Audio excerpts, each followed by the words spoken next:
What's up everyone? Welcome back to my channel, Jenny Ru here, and for this video, I'm going to show you this 80 pesos eyeshadow palette that I got from Caroline. Nakuha ko to for free because bumili ako ng blush on and lip gloss.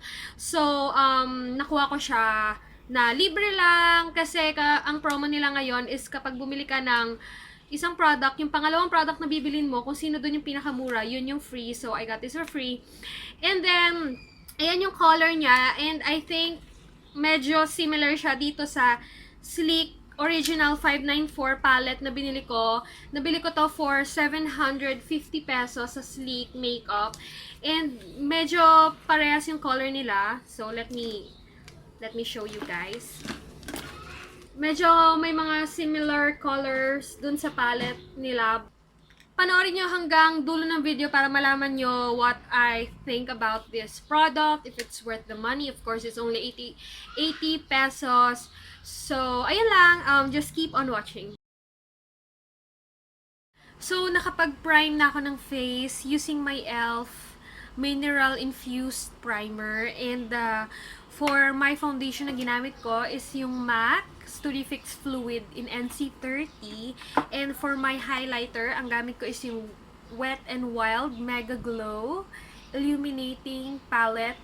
My concealer, ang ginamit ko sa ilalim ng aking eyes is yung Too Match Super Blendable Concealer. And para naman sa nose ko and other points of my face, ang ginamit ko is yung Maybelline New York Fit Me Concealer in Medium Moyen. And sinet ko yung concealer using my favorite Nichido in Creamy Glow. And also, after baking yung ilalim ng aking eyes, naglagay na rin ako ng Benye Banana Luxury Powder. And sinet ko yung ibang part ng aking face using the Nichido Final Powder in So Natural. Ang ginamit ko na pang blend for my foundation is yung paddle brush na favorite ko. And for my concealer, ang ginamit ko is itong Beauty Blender. So, let's get started. So, for my transition shade, ang gagamitin kong color is itong color na to, walang pangalan. So, yung second sa pinkish row.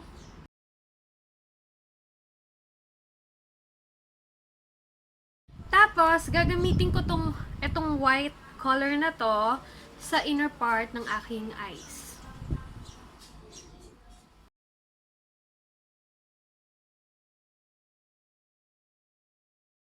Tayo na itong parang light green color sa pinaka-top ng palette.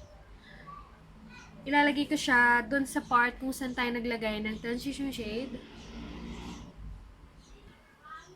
And I'm going to go back dun sa transition shade na ginamit natin, this color right here. And papatungan ko ulit yung nilagyan natin ng blue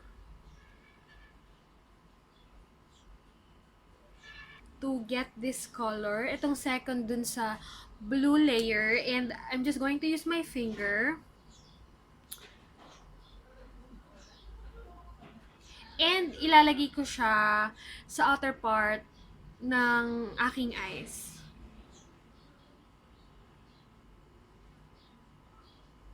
And I'm going to get this color right here, yung second doon naman sa ating black shade. Ako ng isa pang brush para i-guide, para magkaroon tayo ng straight line. And ilalagay ko lang tong grayish color na to sa outer part ng aking eyes, and I'm going to blend it out.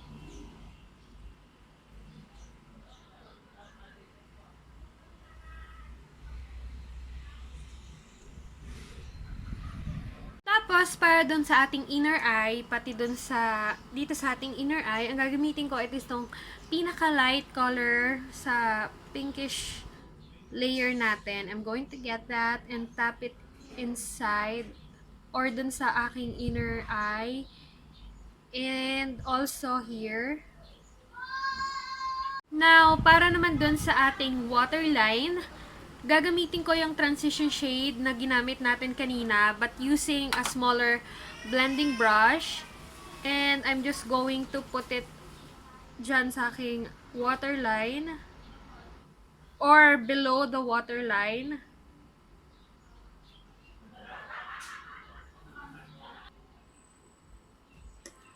Now, we are going to use a smaller brush, a flat brush, and make sure ulit na walang color na nakalagay doon. And kukunin natin yung gray na ginamit natin dito sa ating outer eye. Itong second layer sa black grayish side, grayish layer. All blending brush na ginamit natin para spread yung violet color. Gagamitin ko yung itong lightest dun sa pink layer. And ilalagay ko siya dito naman sa may bandang loob ng ating eyes. So I'm just going to blend this here.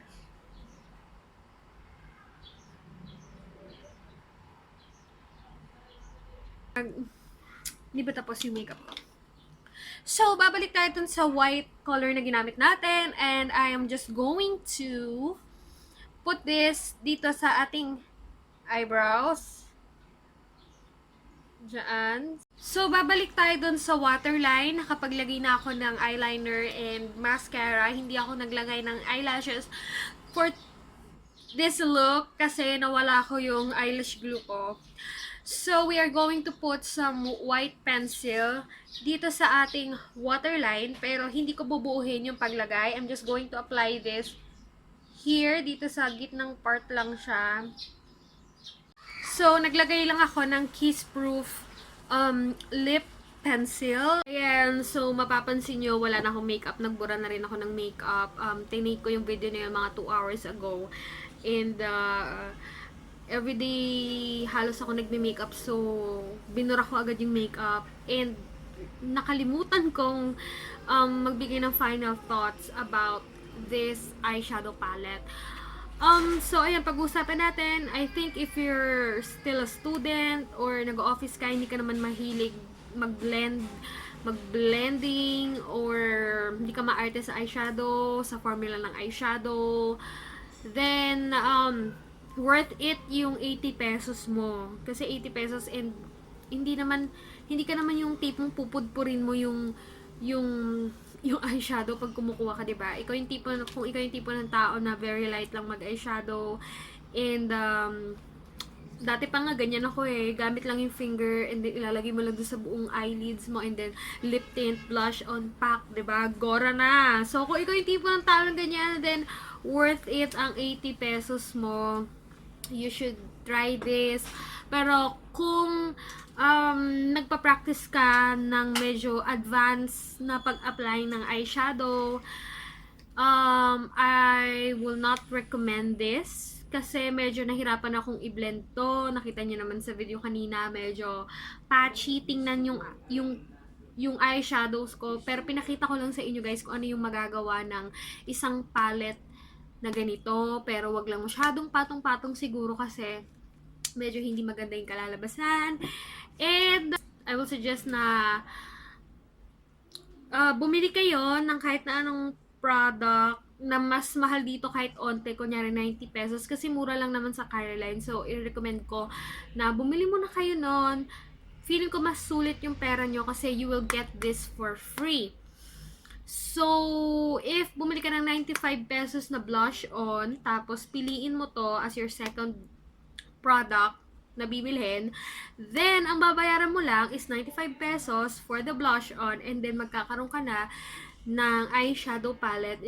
It's very cute, it's very handy, it's very shiny. Ito yung pinili ko kasi ang cute lang ng combination ng colors, pero meron dun parang medyo nude. Tapos, may isa pa na mas colorful pa yata dito. I'm not sure. But, check nyo sa mga Watsons. Merong Caroline. Tapos, tingnan nyo doon. But, anyway, 80 pesos lang. It's worth it. So, yun lang guys. Thank you so much for watching this video. I know parang medyo lutang ako and hindi ko alam ano nangyayari sa akin. Siguro dahil kulang ako sa tulog. Pero, hindi ko ma-compose yung sarili ko. Hindi ko alam paano sasabihin yung mga bagay. May mga times na ganito talaga ako. So, nahirapan ako dito sa video na to. Parang gusto kong i-give up na parang wag na lang i-upload kasi parang hindi ko alam yung ginagawa ko. Ano yun? May times na ganun kayo. So, yan. Guys, if bago ka lang sa channel ko, then please help me by subscribing. Click that subscribe button below. And if you enjoyed this video or medyo nakitang ka rin sa palette na to, then give this video a big thumbs up. And I will see you on my next upload. Bye! I'm so into you. I can